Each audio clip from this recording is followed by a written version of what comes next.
Welcome to the Healing and Freedom Journey. Mark and Melissa DeJesus here, ready in studio. We're ready-o again to bring you some good stuff for your healing and freedom journey.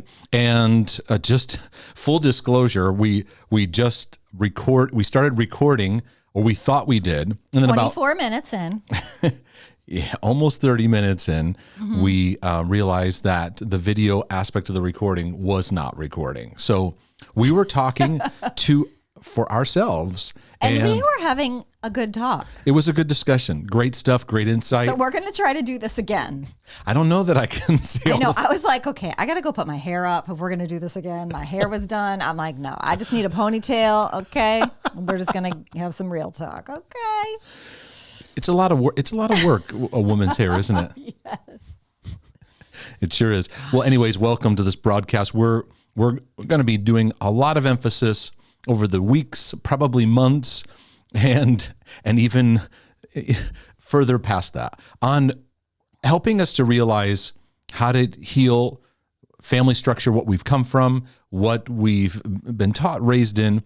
And we really want to be able to look at it of appreciating the good of what we've come from, while also working through and letting God bless through the good things that He's done in our generations, but also helping us heal the sin patterns, the brokenness, the areas in our life. Why do I struggle with what I'm struggling with? That's it.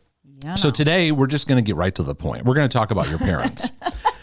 Let's talk about mom and dad. We made it prettier last time, I feel like. We're just going to cut to the chase because we've already talked about it, even though you don't know what we said. Oh, goodness. So if you're passionate about healing and freedom, you say, man, I want to work through my mental health struggles, which is a big part of what we talk about. And you're like your emotional world and how your emotions affect you and how your relationships are, how you respond to life, how you work through trials and stuff like that. If you're really wanting to work through that, it's going to be important that you navigate understanding your relationship with your parents and how it impacted you.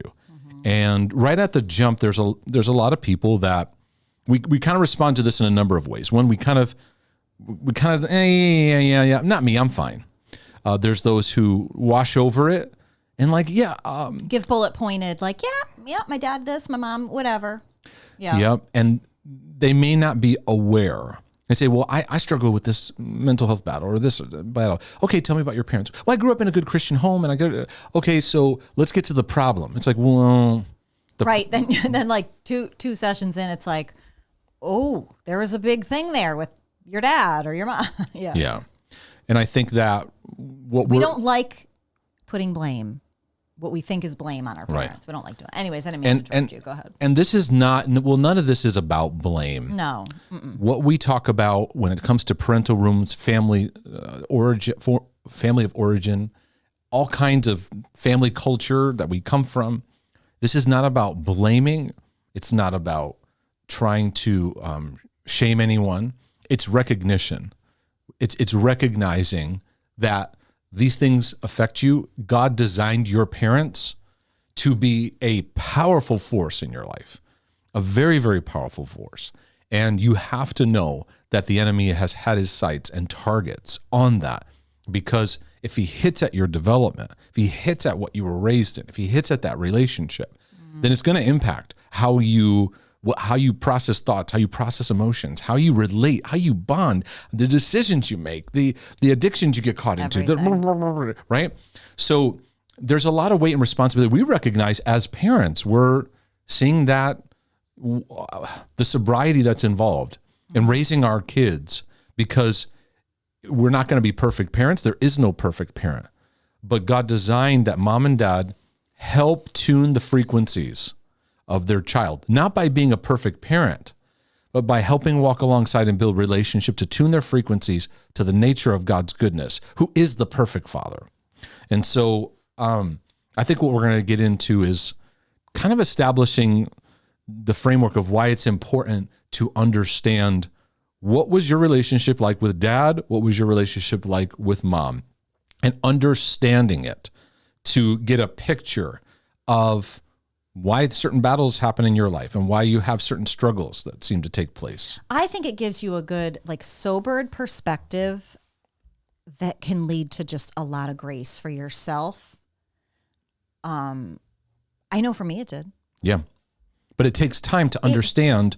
You think you, like even when you and I first met, we thought we understood. Oh, I thought I had it all figured out. Oh, you had it figured out. And then you hit these moments. If you're open, God, I want to be open to understanding and letting you heal, because God heals us in layers. So there's certain things that we're trying to figure out, and it's like down the road you get some clarity. Just remain open. Even when we were first together, we were passionate about healing our wounds and healing through things, and then each of us have had like these defining moments, right, where you come to terms with like, wow, okay, that's something I need to invite God to do a healing work in my life. Right. Or you think you can, I've often shared about this, especially for myself. We think you can like, well, I can call out what the problem is. There's deeper levels of understanding, because you were raised in that, you're going to struggle with this.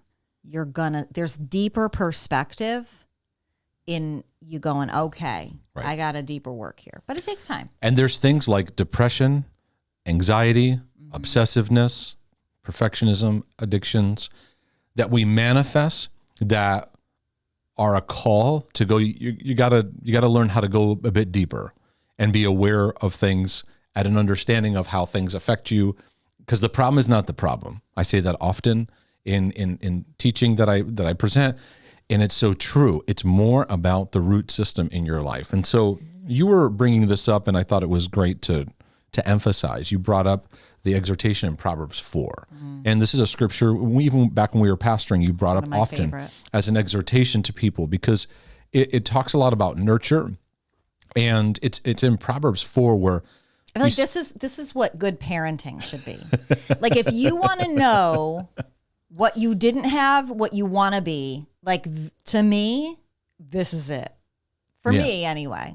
Yeah. Y'all can think different, but yeah, because we need something to look at as a standard outside of what we grew up with to kind of go, was this healthy? Like, was this not? Is this what I had? Because what you grew up with is all you know. And so it takes time to kind of go, oh, yeah, I needed that. So Solomon we credit him for his amazing wisdom, right? And we could dissect wisdom and teach on wisdom, but really the origin of wisdom first gets instilled through the parental relationship. And Solomon says in verse number 1, he says, "Hear my children." Of course, the wording here is important for us to not skip over, because the Bible uses this language, my children. Even we've been reading through 1 John as a family, and John uses the wording, beloved, he says beloved, or he says children. This is an important thing because we can't skip over these words and just, yeah. Now tell me the 3 things to do. That's the modern mindset. Get to the point. Give me a quick thing. No, got to slow down, because the Bible is very relational. And even in the Old Testament, under law, something they did very well was teaching was done relationally. It was done in mentoring, father to children, mother to children, mentors, the tribe, even in your neighborhood, that would support what the family was doing in adding and supporting the voice of wisdom, right? Gosh, you know what? As you're saying it, if I could just interrupt for a second, we don't have that anymore. Like olden times, you grew up, your aunt, your uncles. Like my dad grew up on a street where like 5 houses in a row were his aunts and uncles. Right. And you could go, pick apples from, I don't know. I have this imaginary thing in my head. Like Little House on the Prairie stuff. Right. Anyway, but there was aunts and uncles that you could go to, and you could say, "Oh gosh, my son is," and the aunt could say, well, your uncle was like that, and he grew out of it. We don't even have wisdom from that tribal community anymore, where families grew up together. Now most families can't wait to move away and go, I gotta get out of Dodge. Right. The break. It's like, we don't have that community anymore. It's so common culture to have mother-in-law jokes, or to have like, they're like, yeah, I can't wait to move away. It's become so common because you can see the netting of healthy family work has taken such a beating. And certain generations have certain, struggles that manifest in that. But it's like, this is what God designed, that this be the development of who you are, and that you learn identity and understanding. So we haven't even gotten to the point yet, and I just stopped at children. Right. And this is even in people in your Bible study and things like that. You got to stop and like pay attention and notice and slow down. That's good. Don't read a Bible like you read the news, and it's scanning an article. It's like you have to slow down and marinate. Where he's saying, "Hear, my children, the instruction of a father." Okay, start right there. Did your father spend your childhood equipping you, instructing you? One of the things that here's that word instruction, which speaks of reproof, warning, restraint, also chastening. It's a word of discipline. Mm-hmm. Now, when we have to be careful with those words because some people have bad references. Very much so. We don't even understand discipline because we think of discipline as angry, violent, and your parent only relates to you when you're doing something wrong. Right.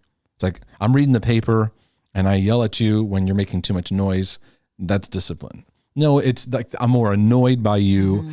Mm-hmm. Relational discipline is loving. Come here, we got to talk. Sit down. Yeah. Look you in the eye. We have to talk about your behavior. That's not how you treat someone. That's not right. We are like, wait, what is that? My parents didn't even look at me when they talk to me. Most people feel like that. Okay. So people will, in their walk with God, struggle with the concepts of discipline or correction from God and things like that. So they think he's always mad at them. They're spiraling. So what we have to do is we have to revisit. Yeah. Okay, were you instructed on what loving relationship was like from your father? Did he set a template in your life of healthy instruction where you felt empowered by him? You felt encouraged, strengthened. You felt courage to try things. You felt confidence being built in your life. And does that impact your life with God? And people go, well, I don't. Okay, you see, you didn't have that from your father. That is simply recognition to say this needs to be developed in your life. We need to revisit the foundation, revisit the footings. Right. That you skipped past something that you weren't given, and now you need to learn how to re-give that to yourself. Or find a YouTube dad. Find a YouTube dad, right? Well, it's YouTube dads can teach you about a lot of things. They can teach you how to put together tools, benches.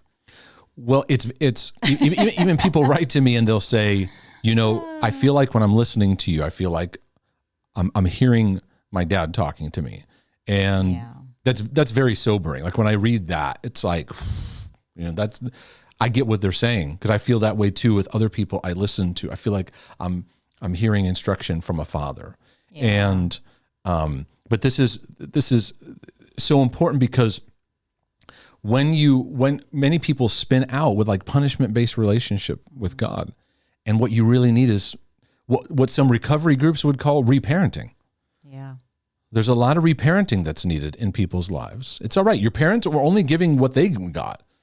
And if they didn't give you healthy equipping, I'm telling you, they didn't get hardly any at all in their life, right? But we still need to reckon with, I need to be equipped. We can say, oh, my parents are this. Okay, that's recognition. But now what? I've got to learn. That's such a good word, the equipping. I feel like, I don't know if it was you that first said it to me but when, I know you ask that a lot to your coaching clients and stuff too, like, were you equipped? Right.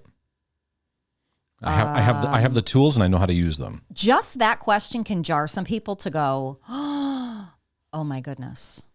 No. I know it's a simple question, but like a lot of people, you haven't even been asked those basic questions of, you know. Because equipping goes into everything. So many things. Not just how to change a tire, but ask the average Christian, were you equipped in reading the Bible? No, you were told to read your Bible. Were you equipped? Somebody sit down with you, read through the words, give you some perspectives, tell you how to extract life from the Word of God. You struggle with praying. Did anyone sit you down and model prayer for you? Teach you how to pray. The disciple says, Lord, they're like, we don't know what we're doing. Teach us how to pray, right? Were you equipped with your thought life and how to navigate thoughts? And you're like, I'm struggling with this. Were you told, just stop thinking that way?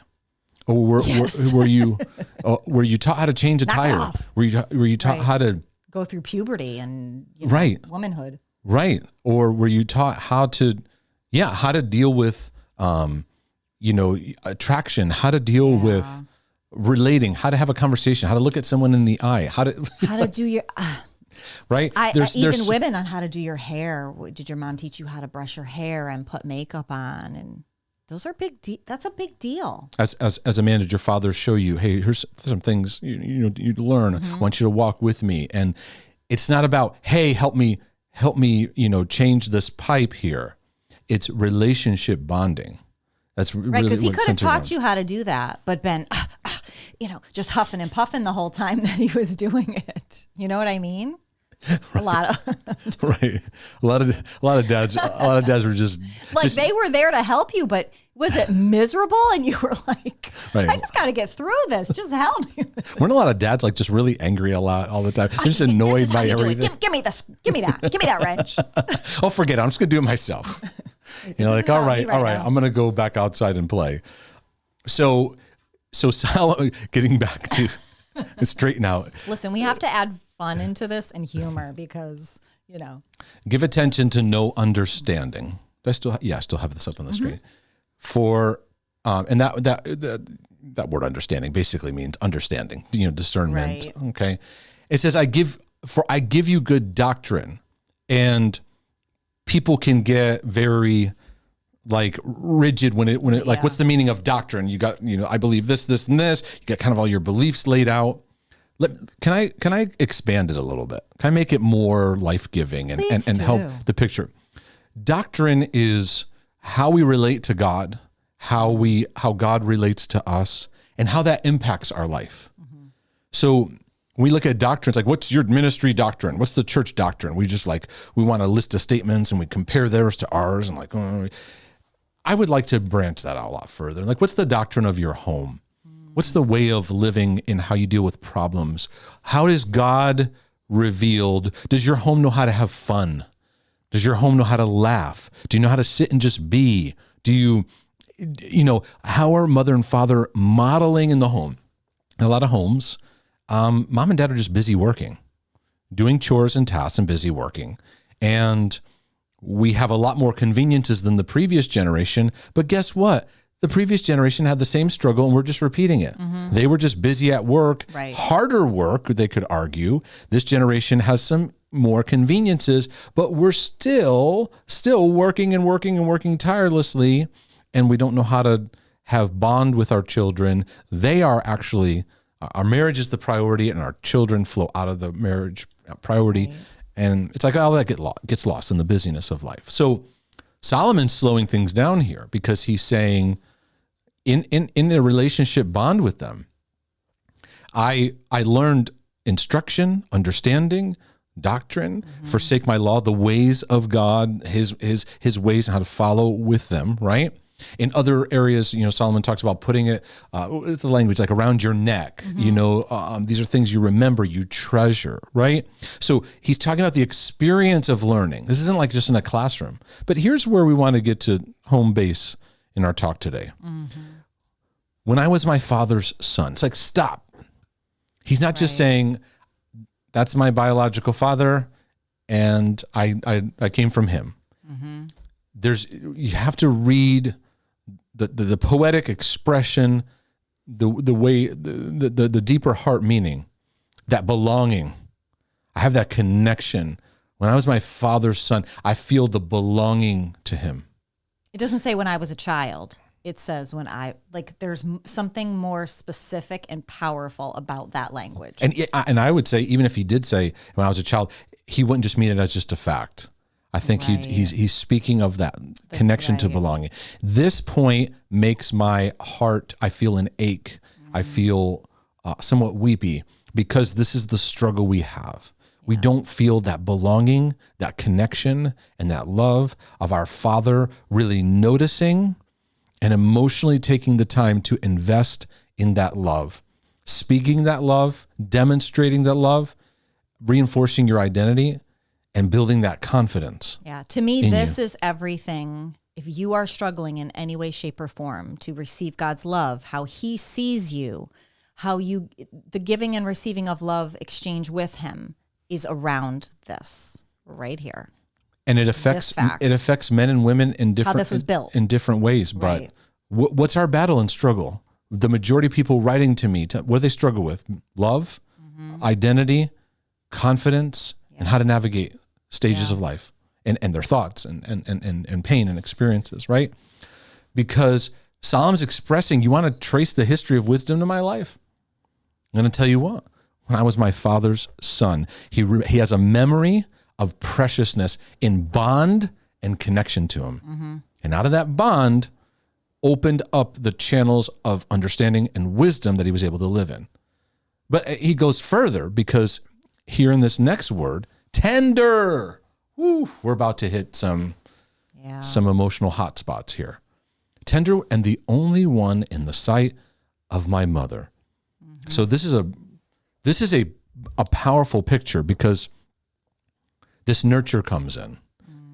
And it's like, it's everything. I'm sorry, it's everything. I look back and I remember the foundations. Yeah, I was my father's boy. And there was a tenderness my mom gave to me, where when I would talk to her, I was the only one in the room. Tender and the only one in the sight of my mother. Do you have that embedded in your life, to know what it means to be loved by your earthly father in a way where he sees you, he notices you, you know you belong to him, he's proud of you, and he instills that confidence in you, but also that you are tender. There's a preciousness to you. And when your mom sat down and talked with you, you're the only one in the room. But when we look at our history, both of our parents have areas of struggle and baggage and areas.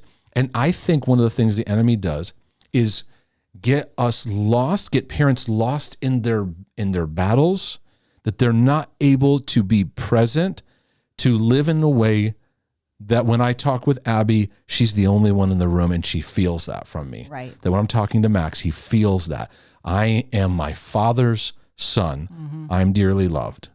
Because out of this stems all the wrestling and all the battles that we're struggling with. It's been a tough one for a lot of people to look at that history.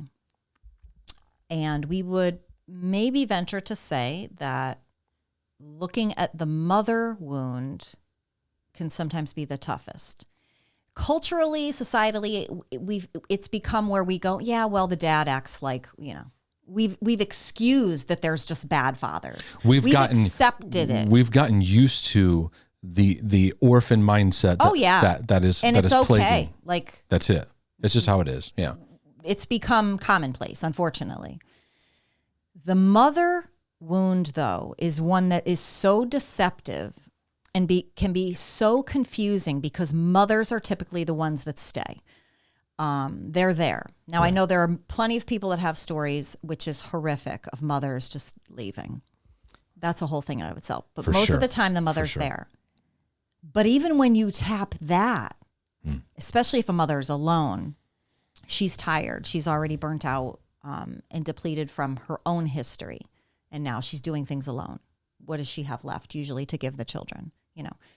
There's so much around this issue that most of us feel bad for mom.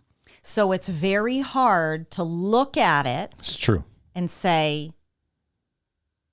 oof, she didn't talk to me about anything. She barely had time for me. We go, well, she didn't have time because she was cooked.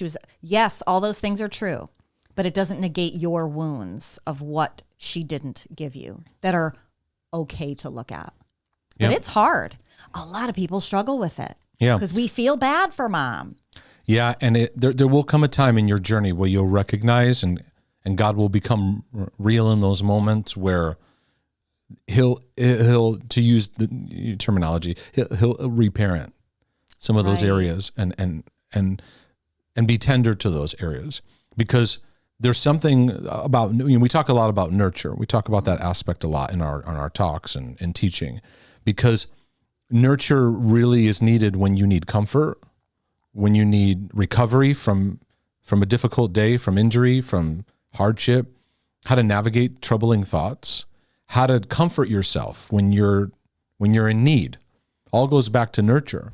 And how are you equipped in nurture? And I think there's been such an absence of this. We don't know how to connect to the comfort of the Holy Spirit. We don't know how to comfort ourselves in the sense of how we speak to ourselves. And the Father has a powerful role. And I, like you said, it's like we become used to like the fatherlessness that we live in, right? And we're committing ourselves for the rest of our lives to see the heart of the Father restored in people's lives, and the Father's heart being healed in people's lives. Because what Dad brings is he brings an expression of love, of safety. There's a sense of identity, but he instills confidence.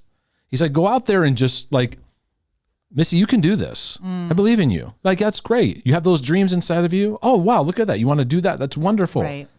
Oh, you're my girl. I believe in you. It's awesome. You're my daughter. You're precious to me. Go ahead. And here's some things I've learned. Oh, look at that. You're learning things I don't even know. That's amazing. Right? That develops confidence in you. And so many of us in our insecurity, we lack confidence to take the next step. That gets instilled in you by Dad. Mom brings out a whole nother level of confidence in knowing how to navigate those difficult moments. She brings her arm. Now, Mom and Dad both nurture, but God put something very special in your mother, intended to be a place of comfort. I'll tell you what, if Mom struggles with being distracted in her own pain, and she's gonna be neglectful of being present with you. If your mom struggles with religious legalism and all she does is yell at you and preach at you, that's going to spin. And every time you're struggling, you're going to think, oh, it's because I did something wrong. And you're beating yourself up and all these things that we fall into. Solomon say, you want to take the journey with me? Let's go back to this. I know what it feels like to be tender, the only one on the side of my mother. And from there, he says, he also taught me and said to me, let your heart retain my words, keep my commands and live. Get wisdom, get understanding. Don't forget, nor turn away from the words of my mouth. This isn't like his dad sitting him down and lecturing him. This is time spent relational. There's exchange going on here. There's learning in the doing. This is something modern culture is really needing to understand. We learn in the doing. It's not like, I get it all figured out, then I'm going to do it. It's like, no, you learn, you make mistakes. And you know what Dad and Mom go? It's okay. It's okay. Try it again. Try again. It's all right. It's like from everything from learning how to process your emotions to driving stick shift to knowing how to, how to cut a piece of lumber or how to have a conversation or those kind of things. It's all relational. It all goes back to that. And we can see our parent wounds because of the real struggle Christians are writing about, talking about. Don't feel close to God. Feel like I'm a hot mess in my thoughts. I don't know who I am. And I'm battling stuff that I feel ashamed about. And it goes back to the root system. How do we feel loved? How did we experience that?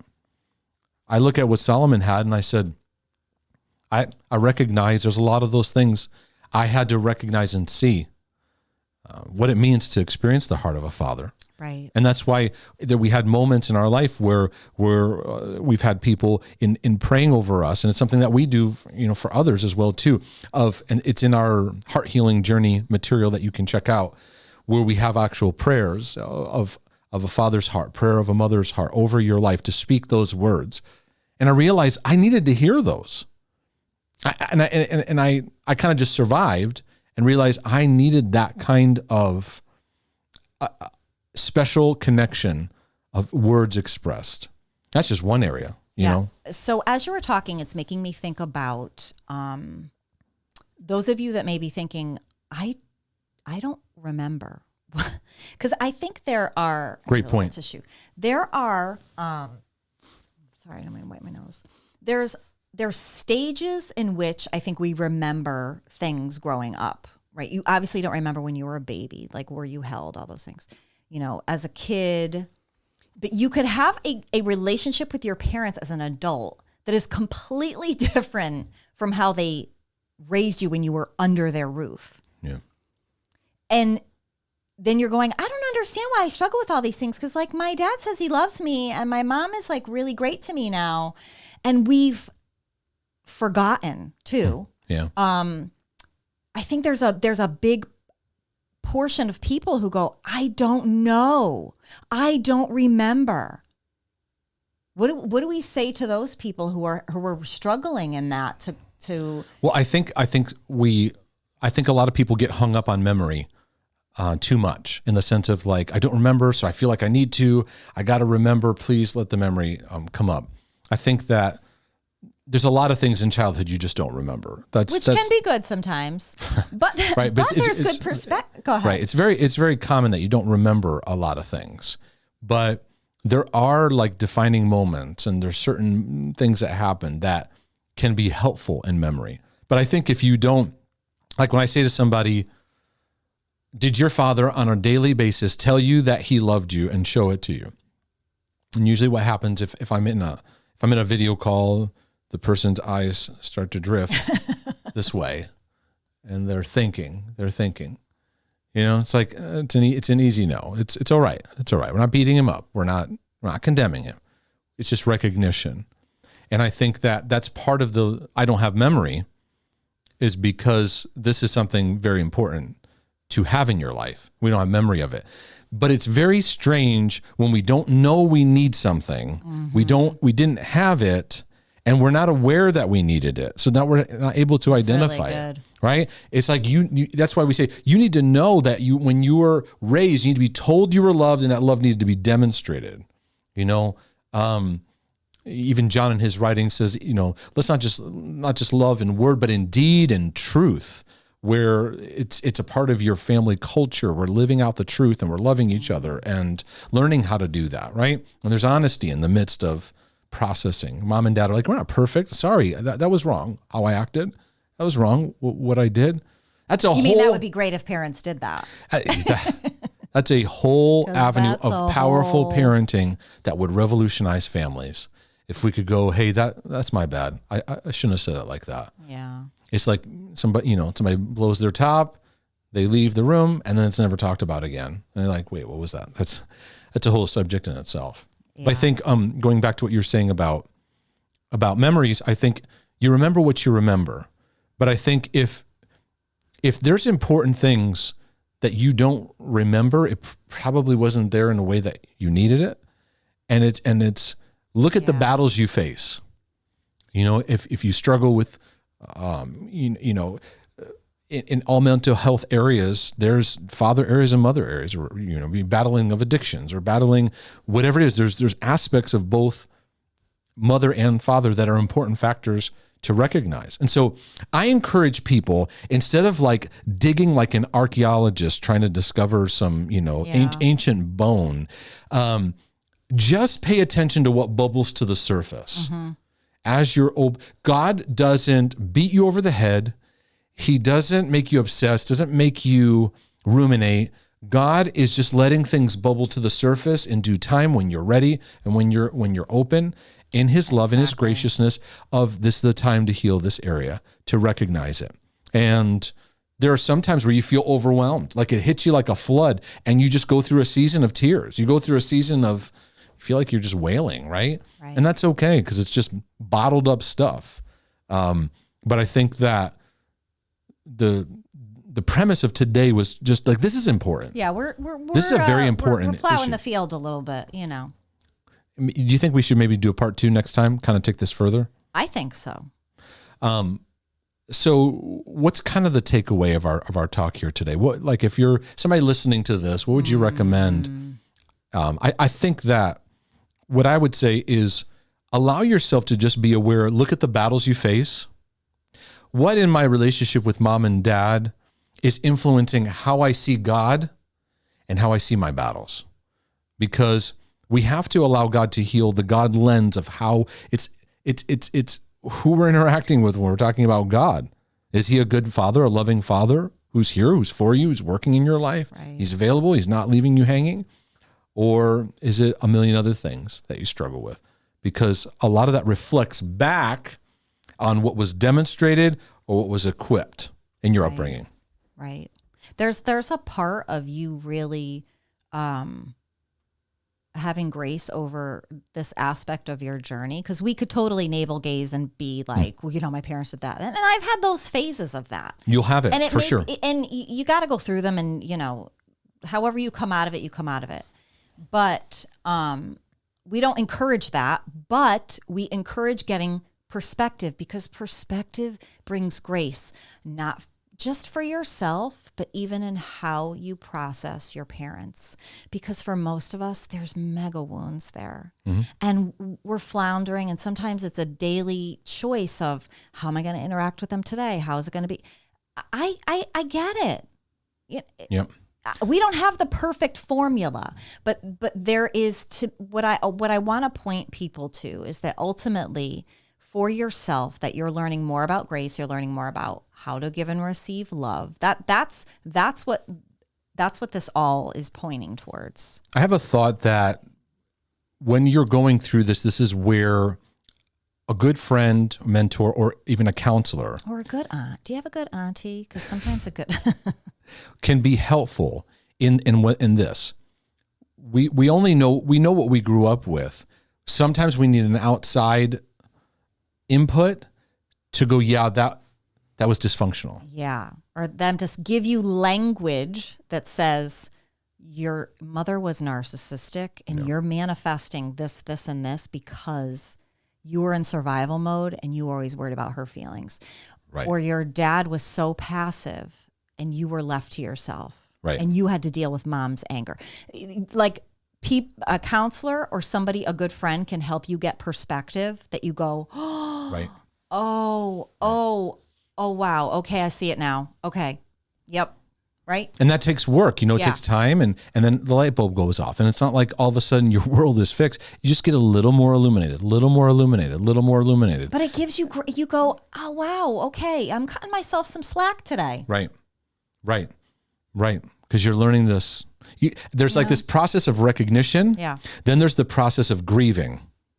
Because as you recognize, there'll be a grieving that takes place. Right, and what you didn't have. And in the grieving, then there's a renewal that happens. God begins to help you develop new thought patterns, new ways. And these become, what became your biggest struggle becomes a great strength because you had to do a lot of work in your journey. Now you're getting wisdom. You're getting the understanding, because all of us, we all have these things that we spin about. I want to make good decisions. What do I got to do next? What choice do I have to make? And we're all spinning in all these things because we weren't taught, we weren't given instruction and understanding, right? And as you slowly start to, I think, heal in those things, right? And God's walking with you. Then you go, okay, I'm getting some wisdom here. I'm growing stronger in who I am, and I can make clearer decisions. I can make clearer boundaries. Right. It's really good. We could go on and on, everybody, but I think we solved people's problems. I think we did what we needed to do today, right? I would recommend a resource, Experiencing God's Love as Your Father. It's a free download as of this time, and you can get it in hard copy. You can get it in audio. It's not a long book. It's very simple. I encourage all people to go through my materials slowly. We do live in a binge culture, and I get that. People write to me, say, I'm binging all your materials. I get it, because you're just kind of feasting on stuff if it's speaking to your battles.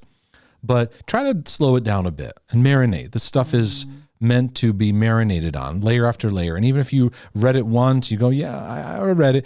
Maybe go back through it again and pay attention, because I'm still, in things I teach, allowing to be a work over my life and my journey in different layers. We got to learn who God is as a father, as a loving father, what it means to relate to him in that. And then we see ourselves the way that he sees us.